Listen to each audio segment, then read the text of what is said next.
My name is Elena Brooks. I'm 29 years old, and 18 months after my mother and stepfather threw me out with $1, I stood outside a bankruptcy auction listening to them discuss how cheaply they might buy back their restaurant. They had not seen me yet. Through the conference room door, I heard my stepfather assure his son that the attorney would accept their last-minute financing. Then he laughed and repeated the sentence he had used to keep me working 60-hour weeks without a paycheck. He's the owner. You're just the help. That sentence had once controlled my whole life. I had opened the restaurant at 5:30 each morning, fixed schedules, negotiated with suppliers, covered the grill, calmed angry customers, and closed after midnight while his son entertained friends at the bar. When I finally asked to be paid, my family called me selfish. When I refused one more unpaid shift, they changed the locks, set 2 bags on the porch, and pressed a single dollar into my palm as my severance. My mother watched from behind the window and did not open the door.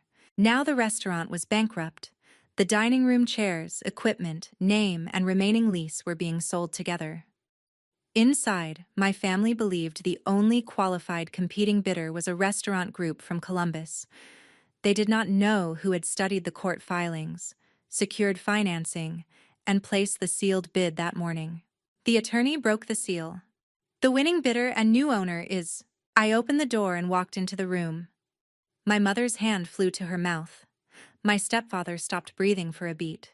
His son's confident smile disappeared. Every one of them froze, mouths shut, as the attorney looked from the page to me and finished the announcement. CTA. Before I tell you the name he read aloud, and what my family did when they realized why I was there, tell me what time it is where you are, and where you're watching from. I want to see just how far Elena's story travels tonight. 18 months earlier, Caldwell's Grill was an 11-month-old roadside steakhouse outside Dayton. My stepfather, Grant Caldwell, had bought it and put his 26-year-old son Derek on the ownership papers. My mother, Linda, called it Grant's gift to the next generation. I was the generation expected to make it function. I had moved into their basement while Linda recovered from knee surgery and was finishing an associate degree in business administration at Sinclair Community College. Grant persuaded me to quit my bakery job because the restaurant needed a few weeks of family help. I could live rent-free, he said, and Derek would pay me once the grill became profitable. I believed him because Linda kept saying, "Just get us through opening year." More honestly, I felt I owed her. After my father died, she had worked 2 jobs to keep me in school, and that old debt rose whenever I considered leaving. The few weeks became 11 unpaid months. I arrived at 5:30 a.m. for deliveries, filled call-offs, worked the host or expo station, entered invoices, checked food cost, and rebuilt schedules. Derek changed to favor his friends. At night, I covered whoever had quit. Derek arrived around noon wearing a quarter zip embroidered with owner. He gave friends free burgers and bourbon, then handed me their glasses. If a guest praised the service, he accepted it. If a steak was late, he announced that his stepsister could not handle pressure. Grant checked the cameras from his phone and called if I sat for 5 minutes, but when Derek comped a $400 party, he called it marketing. One Saturday, Derek promised 18 friends dinner after closing. While I reopened the line with 1 cook, he drank with them. When 2 orders were delayed, he pointed at me in the dining room and said, "Sorry, folks, the help forgot how clocks work." People laughed. I smiled until I reached the walk-in cooler, then gripped a shelf so no one would see my hands shake. The next Monday, I placed a wage proposal on Grant's desk, $15 an hour, no back pay, and a defined schedule. Derek leaned against the door while Linda twisted her wedding ring. Grant slid the page back. "Derek is the owner. You're just the help. Your room and meals are your pay." When I mentioned his promise, he said startup promises were not contracts. Derek asked whether I planned to invoice my mother for raising me. Then Linda chose a side. "You don't know how ungrateful you sound. If you walk out, You are abandoning me and everything I sacrificed for you." Her words hurt more than Grant's because she knew which wound to press. I almost apologized. Then I remembered 11 months of deposits bearing every employee's name except mine. I folded the proposal. "I'll finish today. After that, I don't work here unless I'm paid." "Then you don't live under my roof," Grant answered. That night, I found a new lock and 2 trash bags on the porch containing 4 outfits: my laptop, toiletries, and my father's photograph. Everything else remained inside. Linda watched through the window, crying but motionless. Derek opened the door just enough to toss a folded bill at my shoes. "Your severance. $1. Grant threatened to call the police if I returned." Linda whispered, "Please don't make this harder." I put the bill inside my accounting notebook, carried the bags to my old Corolla, and looked back. Linda raised one hand but never touched the lock. "Would you demand the pay you earned and lose your roof? Or keep working for free to preserve a family that only felt peaceful when you stayed silent?" The first night, I slept beneath a grocery store's parking lot lights with $73 in checking, little gas, and the $1 bill I refused to spend. At 3, Linda texted, "If you apologize before breakfast, Grant may reconsider." She never asked whether I was safe. Anger lasted until sunrise. Shame arrived with daylight.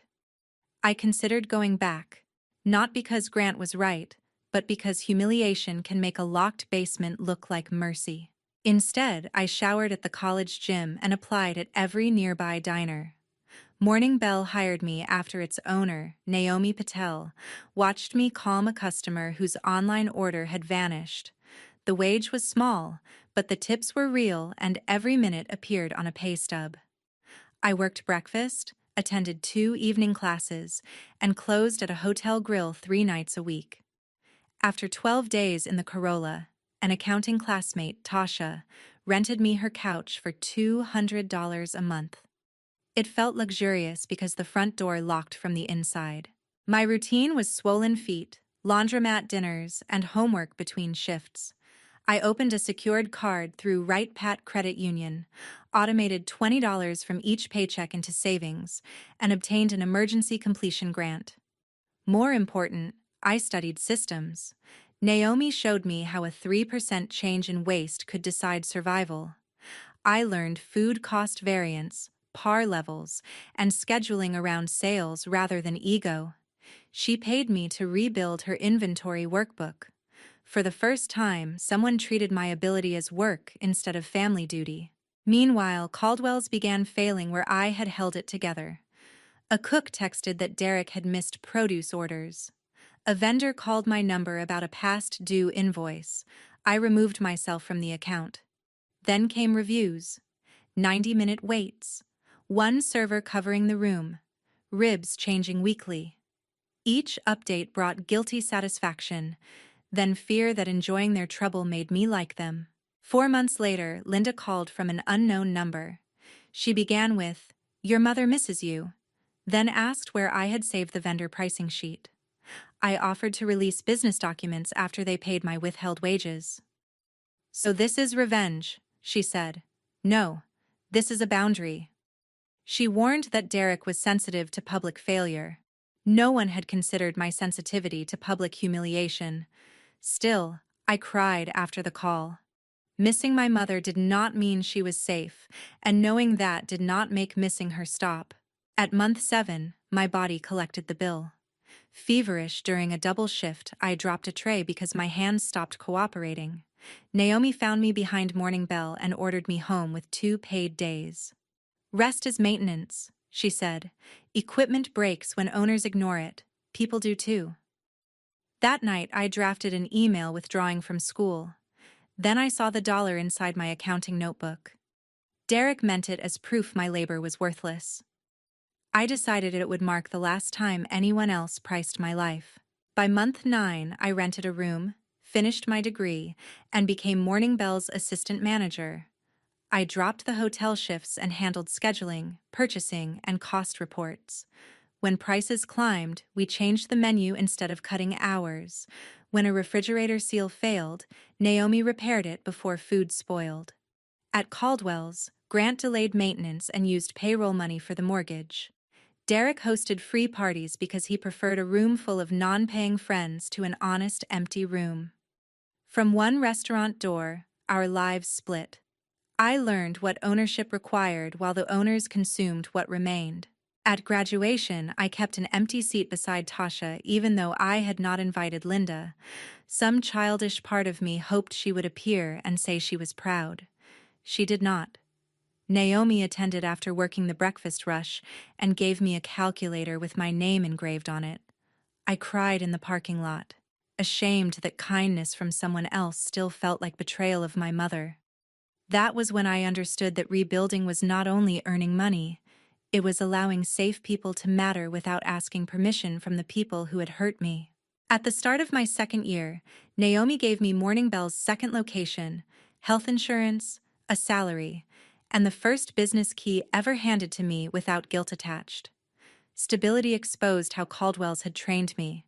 I checked cameras at midnight, rewrote good schedules, and covered every call-off myself. Naomi finally shut my laptop. Being necessary isn't the same as being valuable. Grant had taught me to prove worth through exhaustion. Learning not to repeat him became harder than learning food cost. That lesson was tested during a Sunday rush when our dish machine stopped heating and 2 employees called off. My old instinct was to lock the front door, tell the crew we were staying until everything was washed, and do 3 jobs myself. Instead, I limited seating, paid a temporary dishwasher an emergency rate, told customers the truth about longer waits, and closed on time. We lost sales that day, but no one worked unpaid and no exhausted employee quit. The next morning, every regular returned. I began to understand that competent management did not mean preventing every loss. Sometimes it meant choosing the loss that did not break your people. I also faced an uglier truth. I was better at restaurant management than Derek, and part of me wanted the world to announce it.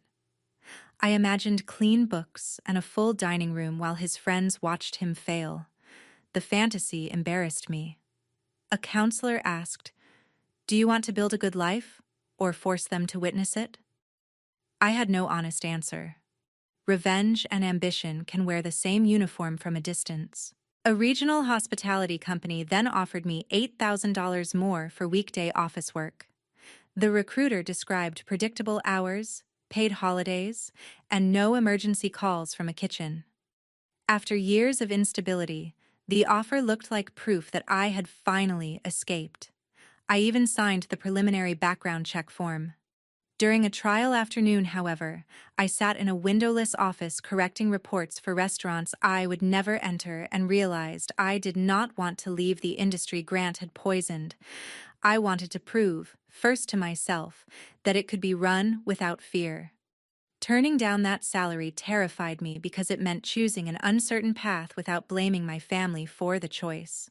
I declined, enrolled in a small business finance certificate, and asked Naomi to teach me commercial leases, insurance, payroll taxes, vendor liens, and the difference between buying a company and buying only its assets. That distinction mattered when our meat distributor said Caldwell's had moved to cash on delivery after 3 returned payments. Public records showed Grant had borrowed against his house, an equipment lender held liens, and taxes were on a payment plan.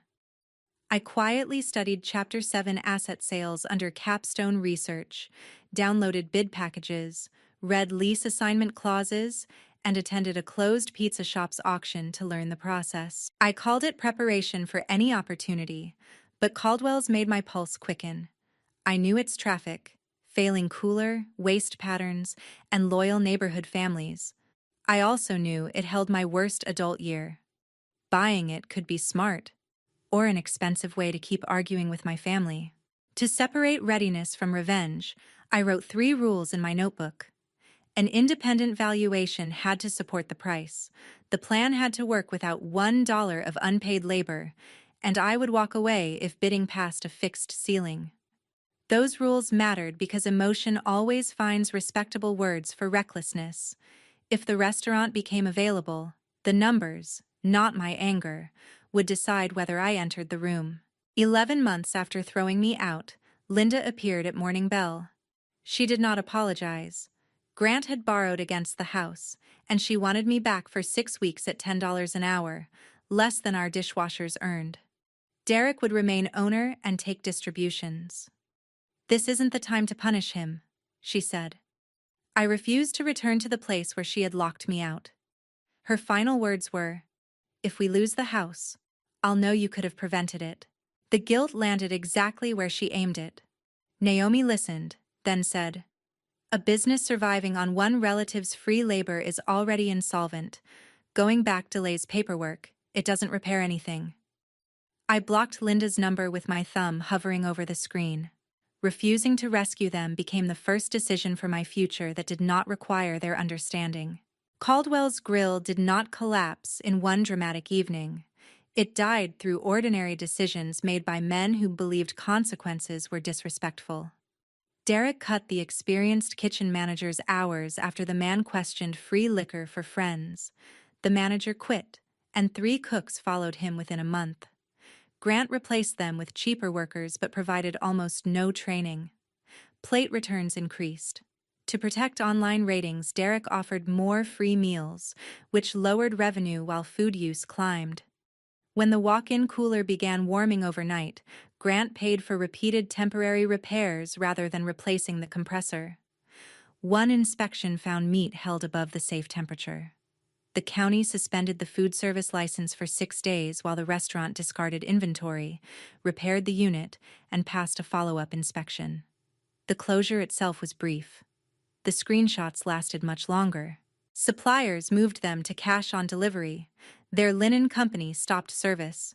Grant began buying ingredients at warehouse clubs on personal credit cards, which meant recipes changed depending on what was available.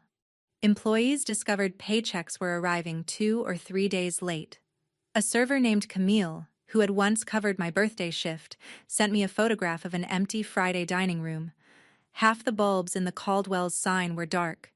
She wrote, "I'm leaving. I can't keep apologizing for people who won't fix anything." I helped her apply at another restaurant and resisted the urge to ask for more details. My complicated relief frightened me. I had expected their failure to feel like a door opening. Instead, it felt like watching food rot in a refrigerator I had warned them to repair. The restaurant had never been innocent. Grant used it to control me. Derek used it as a stage, and Linda used it as a test of loyalty. But the line cooks, servers, vendors, and regulars had not deserved the damage.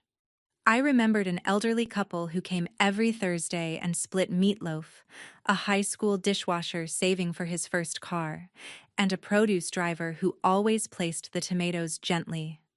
Their losses did not become justice simply because Grant suffered too.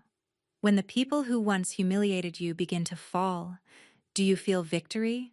Or do you finally see how much they were willing to waste just to avoid admitting you were right? 14 months after I left, the restaurant filed for Chapter 7 bankruptcy.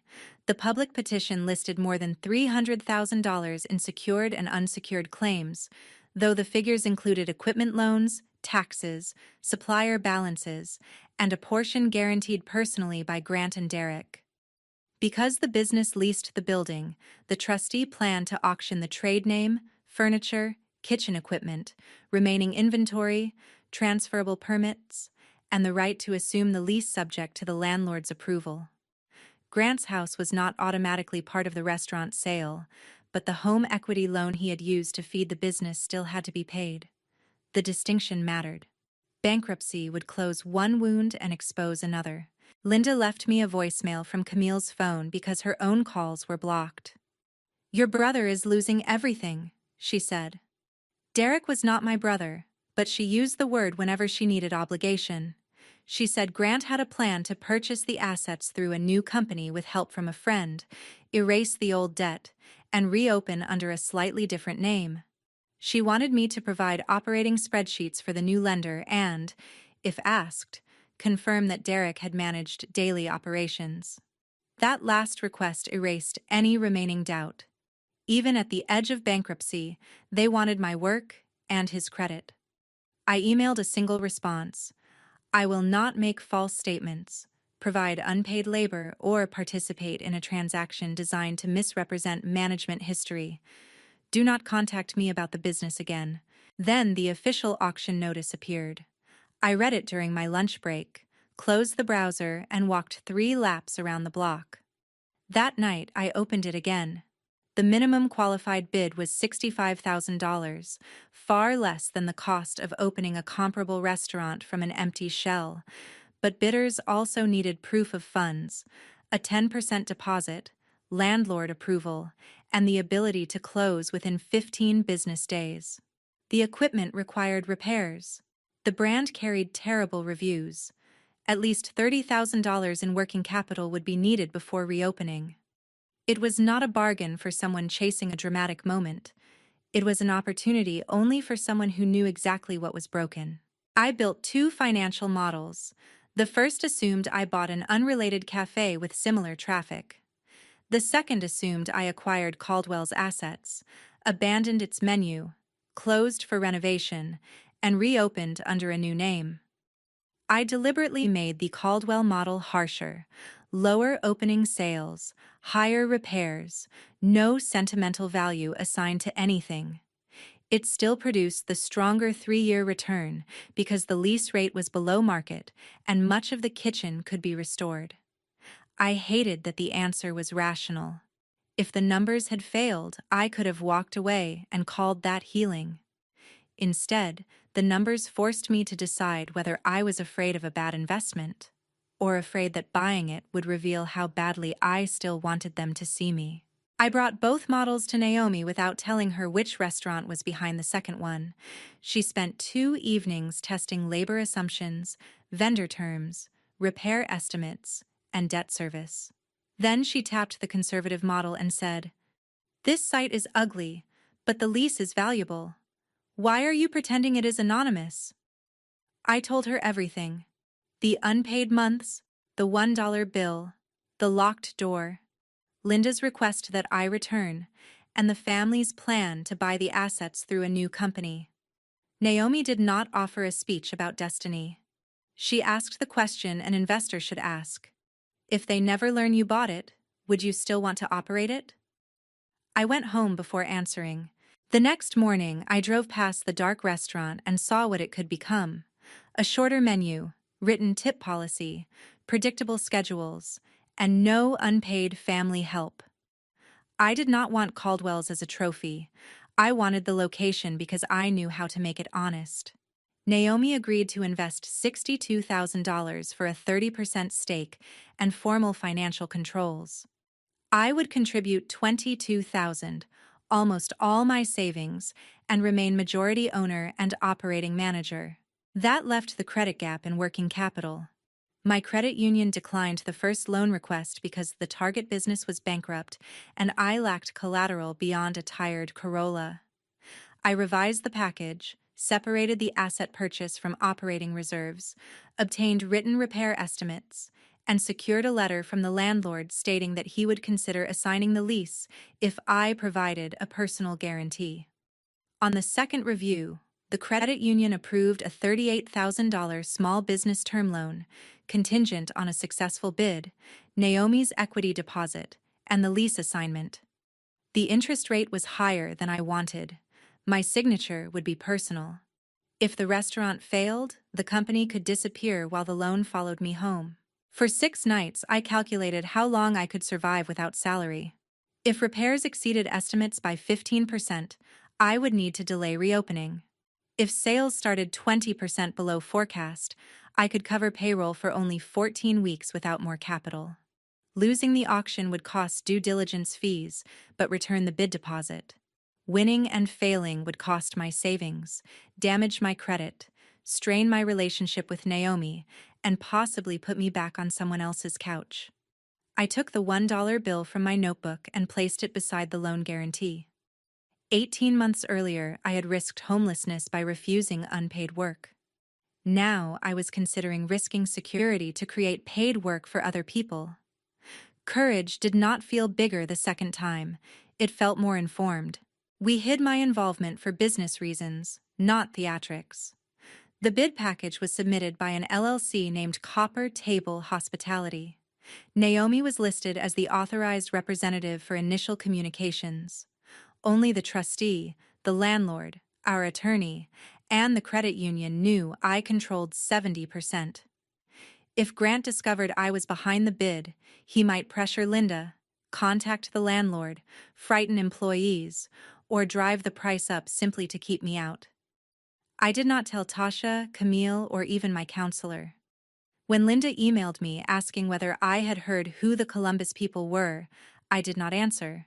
Grant's proposed new company barely qualified. His friend supplied a proof of funds letter but insisted that Grant contribute cash at closing, money he did not actually have without another loan. Derek treated the auction like a formality.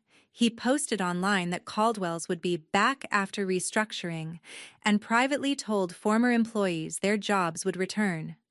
Grant contacted vendors and blamed the bankruptcy on temporary inflation, staffing disloyalty, and my departure. 2 vendors refused new terms, another demanded cash in advance. The consequences were beginning to spread beyond the court filing. Potential partners heard about returned payments, managers declined interviews, and the reputation Grant had spent years polishing narrowed to one question: would he pay what he promised? On auction morning, I signed the final financing documents at 7:10 a.m. My hand shook so badly that the attorney asked whether I needed water. The qualified bidders submitted sealed offers with permission for the trustee to conduct additional rounds. Grant's group bid $71,000. A regional operator bid $78,000. Copper Table bid $84,000 and agreed to close without an inspection contingency because we had already inspected during due diligence. The regional operator withdrew. Grant asked for 15 minutes to call his lender, then increased to 85. Naomi looked at me, waiting. Our ceiling was 92, but every extra dollar reduced working capital. I authorized $88,500 and added a commitment to retain any current employees who passed standard rehiring checks. Grant could not produce proof for another increase. The trustee accepted our offer subject to final documentation. I could have remained outside and let our attorney announce Copper Table Hospitality, but the assignment documents required my signature as managing member, and hiding after winning would have turned a business decision into a prank. I walked toward the conference room with the $1 bill still loose inside my notebook and stopped with my hand on the door. If I entered, my family would call it revenge. A part of me knew they would not be entirely wrong. I took one breath, opened the door, and heard the attorney begin. The winning bidder and new owner is Copper Table Hospitality, controlled by managing member Elena Brooks. The attorney read the words exactly as written. For several seconds, no one moved. Linda's hand covered her mouth. Grant stared at me, then at Naomi, as though one of us might admit there had been a clerical error. Derek gave a short laugh that contained no humor. "She can't own it," he said. "She was an unpaid assistant." The trustee looked at the qualification file and answered, "Ms. Brooks is the majority owner, loan guarantor, and approved assignee of the lease." Nothing I could have said would have cut as cleanly as that list of verified facts. Grant accused me of stealing a family business. Our attorney reminded him that the sale was public and his group had declined to bid higher. Derek claimed I had learned everything from him. Then Linda whispered, "How could you do this to your own mother?" That nearly broke my composure. Even now, she was the person abandoned. I said only, "I wasn't just the help. I was the work you refused to value." Then I asked where to sign. I gave no speech, demanded no apology, and never showed Linda the dollar. We still had to close, repair the kitchen, and answer employees waiting to learn whether they could pay rent. Their shock was not the finish line. It was 1 minute inside a much larger responsibility.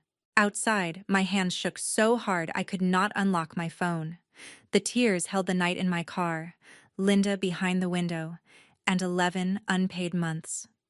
Naomi waited until I could breathe. "Do you regret it?" she asked. "I don't know yet." Victory is simple only from the audience. Inside the person living it, relief and grief can occupy the same chair. The price did not end with the restaurant. Grant's home equity loan remained, so he and Linda sold the house before foreclosure and moved into a small Kettering apartment. Linda took a part-time grocery deli job. I did not celebrate that. Honest work was never humiliation. What hurt her was discovering that Grant blamed her for helping Derek, while Derek blamed them for making him owner before he was ready. Derek's friends vanished with the free drinks. Management applications failed after reference checks exposed late payroll and the license suspension, and he eventually took hourly work at a chain. Grant approached 2 restaurant ventures. One partner withdrew after reviewing the bankruptcy, while the other offered only a salaried role with no control over funds. Their names were not damaged by gossip from me, but by documents they signed and bills they did not pay. Within a year, Linda and Grant separated.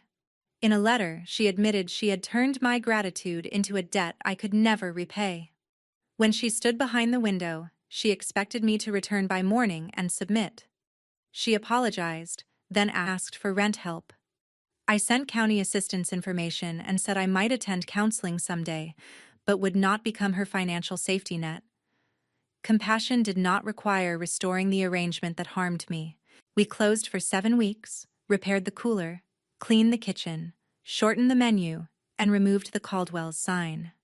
I renamed it the Copper Table, because copper changes under pressure without losing strength. Camille returned as service manager. The former kitchen manager became chef with real authority.